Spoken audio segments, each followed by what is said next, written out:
അഭിമാനം വിറ്റ് ജീവിക്കണമെന്ന് എന്നാണോ നിങ്ങൾക്ക് തോന്നുന്നത്?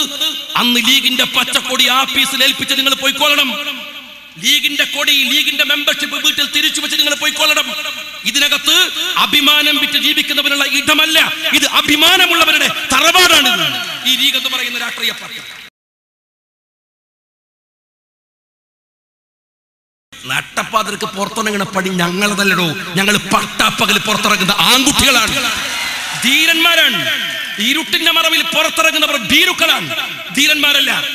ഇരുട്ടിന്റെ മറവിൽ ഒരുത്തനെ കുത്താൻ 10 ആള് പോണ പണിക്ക് ധീരനെന്നല്ല, ഭീരുത്വം എന്നാ വിളിക്കുക.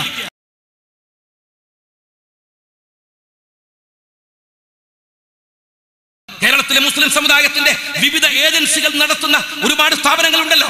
ഈ സ്ഥാപനങ്ങളുടെ അടിമാന്തി നോക്കിയാൽ ഈ പാവപ്പെട്ട കാക്കന്മാരുടെ വിയർപ്പിന്റെ വില നിങ്ങൾക്ക് മനസ്സിലാകും. ആ സ്ഥാപനങ്ങളൊക്കെയാണ് കുറെ മുതലാളിമാർ, കുറെ വരേണ്യവർഗങ്ങൾ അവന്റെയൊക്കെ തറവാട്ടു സ്വത്ത് പോലെ കൊണ്ടു നടക്കുന്നത്.